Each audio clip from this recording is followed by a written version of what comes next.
Om Shanti. Good morning. आज हम सुनते हैं 15-1-22 के अनमोल मधुरमा वाक्य। आज शनिवार प्यारे बाबा के साथ साजन का मिलन मनाना। बाबा कहते बच्चे, ये दादा ब्रह्मा बाबा पोस्ट ऑफिस है, इनके द्वारा शिव बाबा के डायरेक्शन मिलते हैं, क्योंकि उनके द्वारा मधुरमा वाक्य मिलते हैं। फिर बाबा कहते बच्चे, बाप को बुलाते हैं क्योंकि सभी मनुष्य मात्र इस समय दुखी हैं, विकारी बन चुके हैं।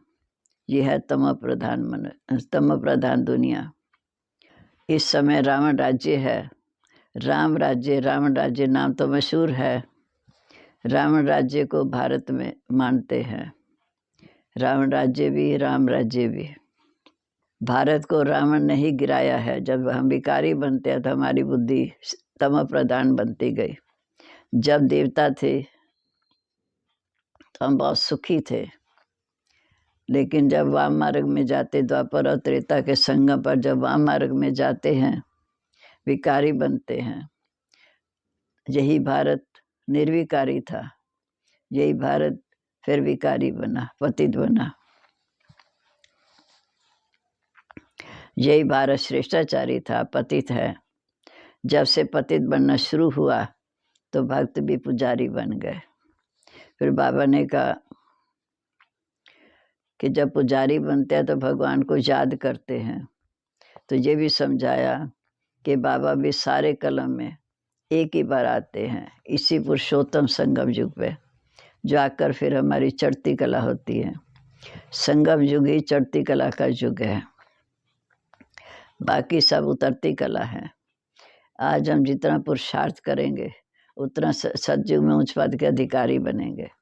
जब यहाँ से घर जाएंगे तब हमारी अंदर प्रारब्ध के संस्कार हो जाएंगे, फिर उस आधार से पद पाएंगे। फिर वहाँ से एक शुरू होगा। एक समझ से फिर नीचे उतरना शुरू हो जाता है। लेकिन सतयुग त्रेता में उतरने में 1250 वर्ष, त्रेता से द्वापर में 1250 वर्ष, तो 16 कला से हम 14 कला बनते हैं। फिर द्वापर से 8 कला, कलयुग के अंत में 9 कला। इसी प्रकार ये चक्कर फिरता है। ये ड्रामा इस प्रकार बना हुआ है। बाबा कहते युगे युगे तो बाप आते नहीं, बाप तो सिर्फ संगम पर आते हैं। आकर हमें शिक्षा देकर दिव्य गुण धारण करा के हमें साथ ले जाते हैं। बाबा कहते बच्चे, पुरानी दुनिया का विनाश तो होना ही है। अब तो मुझे याद करो जिससे आपका कल्याण हो, ताकि दुनिया में, नई दुनिया में विश्व के मालिक बन सको। इसी प्रकार बाबा हमें सतयुग से अंत तक का पूरा राज समझाते हैं, 84 जन्मों की कहानी बताते हैं, और संगम युग का राज भी समझाते हैं कि ये संगम युग कितना चढ़ती कला का युग है, कितना श्रेष्ठ जीवन है। इस समय ब्रह्मा द्वारा बाबा हमें हर प्रकार की शिक्षा देकर आदर्श जीवन ब्रह्मा बाबा को हमारे सामने रखा। उनको देकर हम परिवर्तन हो रहे हैं। अब हम सुनते हैं आज के मधुरमा वाक्य। बाबा कहते, मीठे बच्चे, ये दादा है वंडरफुल पोस्ट ऑफिस, इनके द्वारा तुम्हें शिव बाबा के डायरेक्शन मिलते हैं। प्रश्न है, बाबा बच्चों को किस बात में खबरदार करते हैं और क्यों? बाबा कहते, बच्चे खबरदार रहो, माया की जास्ती चोट नहीं खाओ। रहम दिल बाबा है, कहते माया की जास्ती चोट नहीं खाओ। अगर माया की चोट खाते रहेंगे तो खाते खाते प्राण निकल जाएंगे, फिर पद भी नहीं मिल सकेगा।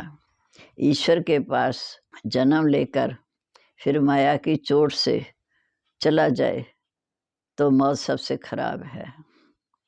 ये माया बच्चों से उल्टे काम कराती है, तो बाबा को बहुत तरस पड़ता है, इसलिए खबरदार करते रहते हैं। बाबा को बच्चों पर बहुत तरस पड़ता है, इसलिए खबरदार करते रहते हैं। गीत है, तुम्हारे बुलाने को जी चाहता है। ओम शांति। बाप को बुलाने का समय होता ही तब है जब मनुष्य मात्र दुखी होते हैं, क्योंकि विकारी बन जाते। बाबा कहते 5 विकार का नाम ही रावण है। अच्छा, उसका राज्य कब तक चलेगा? ज़रूर दुनिया के अंत तक चलेगा। अब कहेंगे राम राज्य, राम राज्य। राम राज्य नाम तो मशहूर है, राम राज्य को भारत में जानते हैं। देखने में आता है दुश्मन भी भारत का ही है। भारत को राम ने गिराया। जब से देवता वाम मार्ग में गए अर्थात विकारी बने, इन बातों को दुनिया नहीं जानती। यही भारत जो निर्विकारी था वो एकदम नीचे उतरा, विकारी बन गया। भारत की महिमा है। यही भारत शिष्टाचारी था, अब पतित है, सबसे जास्ती बनना शुरू किया। जब से पतित बनना शुरू किया तब से भक्त पुजारी बने, तभी से भगवान को याद करते आए। ये तो समझाया। कलयुग के संगम युग पर बाप आते हैं। कलयुग के 4 युग हैं, सतयुग, त्रेता, द्वापर का युग। बाकी 5वां संगम युग का किसी को पता नहीं। वह संगम युग पुरुषोत्तम युग है। वह तो कहते युगे युगे आते हैं। सतयुग त्रेता में भी संगम है, त्रेता द्वापर में भी संगम है, द्वापर कलयुग में भी संगम है। परंतु बाप कहते हैं मैं कलयुग के संगम युग पर आता हूँ। इसको कहा जाता है कल्याणकारी पुरुषोत्तम संगम युग। जब मनुष्य पति से पावन बनने हैं, कलयुग के बाद तो सतयुग आना ही है। सतयुग के बाद फिर क्या होगा? त्रेता आया, सूर्यवंशी लक्ष्मी नारायण का जो राज्य था वह चंद्रवंशी बनते। त्रेता में राम राज्य, सतयुग में लक्ष्मी नारायण का राज्य। सतयुग त्रेता के बीच में भी संगम है। फिर उसके बाद दूसरे धर्म पिता आते हैं। धर्म पिता आकर अपने अपने धर्म की स्थापना करते हैं। इस समय बाबा बच्चों को संगम पर बिठाते हैं। संगम पर हम पुरुषार्थ कर फिर सतयुग में जाते हैं। ये हिस्ट्री ज्योग्राफी बुद्धि में रिपीट होनी चाहिए। गाया जाता है ऊंचे तो ऊंचा भगवान, उनको ही कहते हैं तो मे माता च पिता स्वमेव। उनको ही कहा जाता है तो मे माता च पिता स्वमेव। भगवान की महिमा है। तो माता पिता किसको कहते हो ये भी कोई नहीं जानते।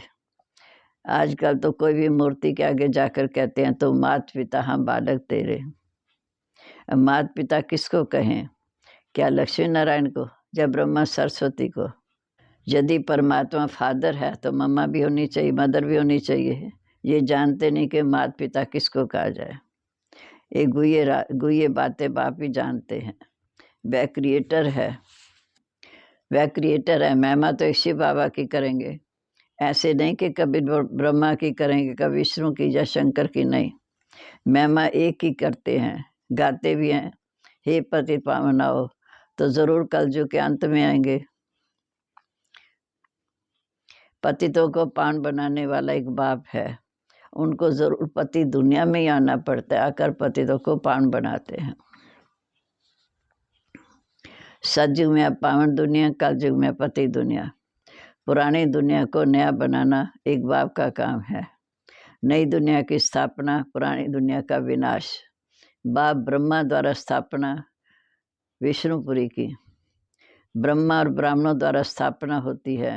ब्राह्मणों द्वारा ही चक्र चल जाता है, तो ब्राह्मणों को ज़रूर पढ़ाएंगे। तुम लिखते हो बाबा ब्रह्मा और ब्रह्मा मुख्य वंशावली ब्राह्मणों को आकर राजयोग की शिक्षा देते हैं। उसमें सरस्वती भी आ गई। ये ब्राह्मणों का कुल बड़ा वंडरफुल है। जब कोई आता है तो पहले उनको बाप का परिचय देना है कि परमपिता परमात्मा से तुम्हारा क्या संबंध है। पिता कहते तो बाप है, ये दादा है, पर वर्षा शिव बाबा से मिलता है जो ज्ञान का सागर है, बेहद का बाप है। वह वर्षा देते हैं ब्रह्मा द्वारा। इस समय हम आए हैं ईश्वरी गोद में, फिर जाएंगे दैवी गोद में। इस समय संगम पर ईश्वर की गोद में, सतयुग में दैवी गोद में। वहाँ 16 कला संपूर्ण होते, त्रेता में 14 कला, फिर 12 कला में आते हैं। तुम्हें पहले पहले सबको बाप का परिचय देना है। तुम्हें पहले पहले सबको बाप का परिचय देना है। बाप कंबाइंड है तो घड़ी घड़ी भूल जाता है। बच्चों को भी घड़ी घड़ी भूल जाते हैं कि वो हमारा बाप है। बुद्धि में शिव बाबा सदा याद रहना चाहिए कि हम शिव बाबा के पास जाते हैं। शिव बाबा को याद करने से तुम्हारे विकर्म विनाश होंगे और समझेंगे। जब शिव बाबा को देखते हैं तो बुद्धि बाप दादा की तरफ जाती है। शिव बाबा बाप है तो ब्रह्मा बाबा दादा है। बाप दादा दोनों इकट्ठे पाठ बजा रहे हैं। शिव बाबा के पास इस दादा द्वारा मिलने आते हैं तो ये होगी पोस्ट ऑफिस। इन द्वारा शिव बाबा के डायरेक्शन मिलते हैं। ये बड़ी वंडरफुल बात है। भगवान को आना ही तब है जब पुरानी दुनिया होती है। द्वापर से लेकर दुनिया पतित होना शुरू होती है, अंत में सारे ही पतित बन जाते हैं। सतयुग त्रेता को स्वर्ग पैराडाइज कहा जाता। नई दुनिया सदैव तो नहीं होगी, दुनिया बाद ही पूरी होती तो उसको पुरानी कहा जाता। परंतु इस समय शरीरों का कोई भरोसा नहीं। ये तो आधा कल्प का पूरा हिसाब है। आधा कल्प का पूरा हिसाब है, इसमें अदला बदली हो ना सके। फिर बाबा कहते सब चीज़ समय अनुसार चलती है, समय के पहले कुछ भी बदल नहीं सकता। वस्तुएं तो टूट फूट जाती हैं बीच में, परंतु पुरानी दुनिया का विनाश, नई दुनिया की स्थापना आगे पीछे नहीं हो सकती। ये सृष्टि चक्कर भी अनादि अविनाशी है, अपने टाइम पर चलता है। पुरानी दुनिया की एक्यूरेट लाइफ है। आधा कल्प राम राज्य, आधा कल्प रावण राज्य है। तुम बच्चों की बुद्धि में अब सारी त्रिलोकी का ज्ञान आ गया। त्रिलोकी मालिक द्वारा, त्रिलोकी के मालिक द्वारा नॉलेज ले रहे हो। तुम्हारा इस समय मर्तबा बहुत ऊंचा है। इस समय त्रिलोकी के नाथ हो, क्योंकि तुम तीनों लोकों को जानते हो। मूल वतन, सूक्ष्म वतन, स्थूल वतन बच्चों की बुद्धि में पूरी पहचान है। बाबा त्रिलोकी का नाथ है, तीनों लोगों को जानने वाला है। तुमको भी नॉलेज देते हैं तो तुम भी मास्टर त्रिलोकी नाथ बने। जो बाबा में ज्ञान है, बाबा के सब तुम बच्चों को देते हैं, नंबरवार पुरुषार्थ अनुसार। फिर सज्जू में तुम विश्व के मालिक बनेंगे। वहाँ तुमको त्रिलोकी नाथ नहीं कहेंगे। लक्ष्मी नारायण को त्रिलोकी नाथ का ज्ञान नहीं है, सृष्टि चक्कर का ज्ञान भी नहीं रहता। तुम नॉलेजफुल गार्ड के बच्चे हो, उससे पढ़कर दूसरों को भी आप समान बनाते हो। तुम जानते हो हमें विष्णुपुरी के मालिक बनेंगे। इस समय जो कुछ पास हुआ वह नॉलेज भी तुम्हारे पास है। मनुष्यों को हद की हिस्ट्री ज्योग्राफी का मालूम है, तुमको बेहद की हिस्ट्री ज्योग्राफी का मालूम है।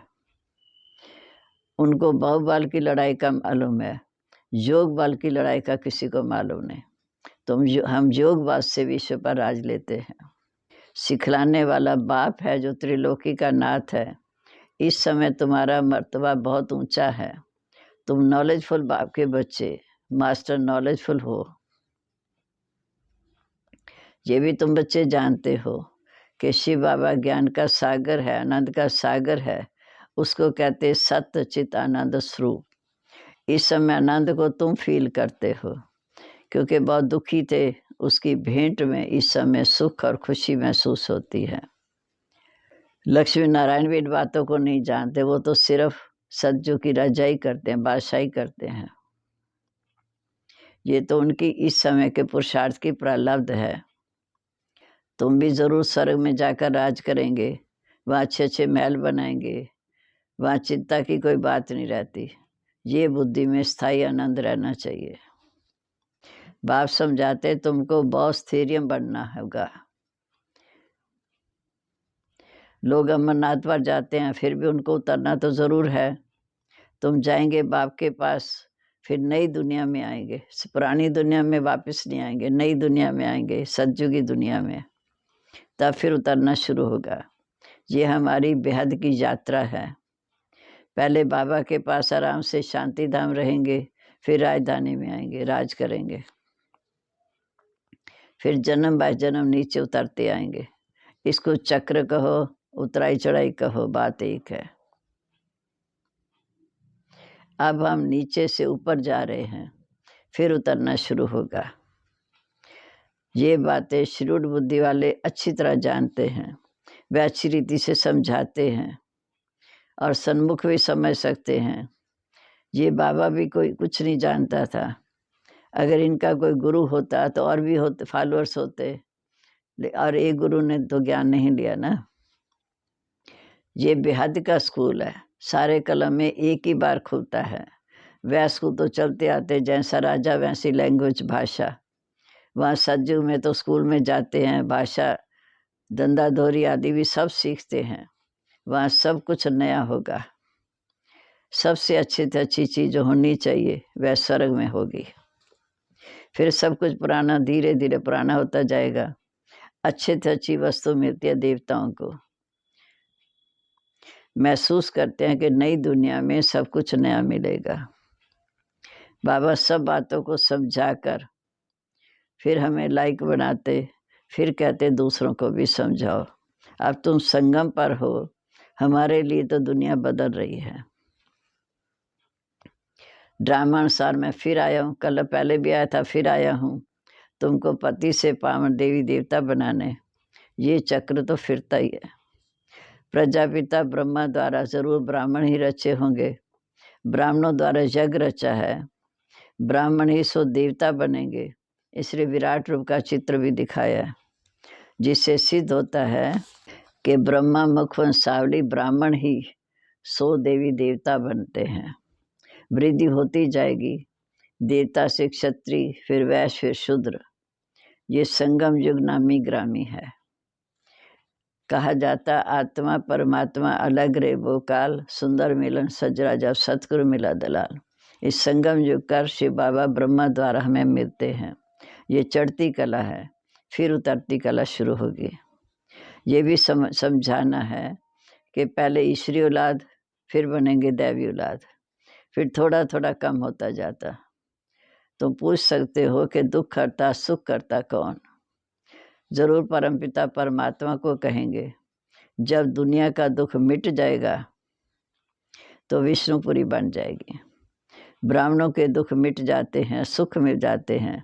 ये है सेकंड की बात।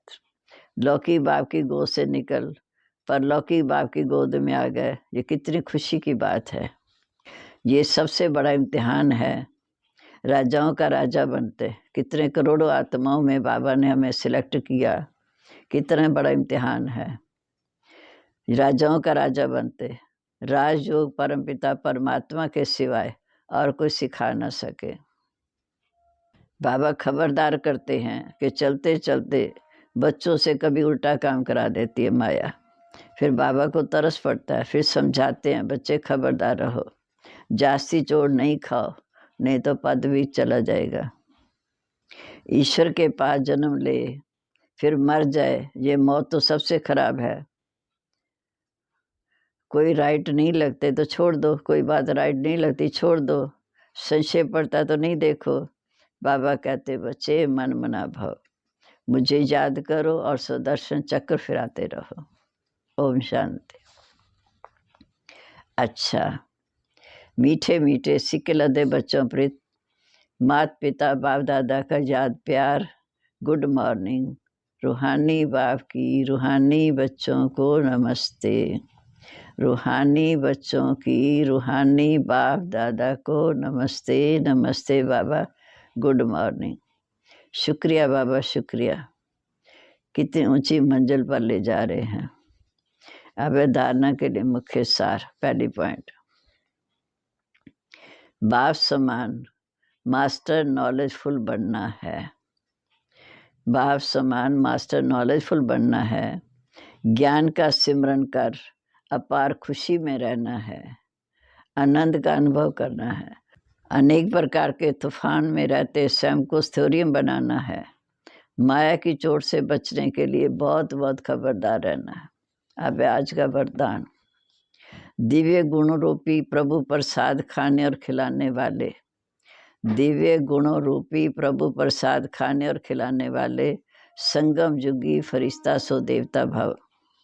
दिव्य गुण सबसे श्रेष्ठ प्रभु प्रसाद है, इस प्रसाद को खूब बांटो।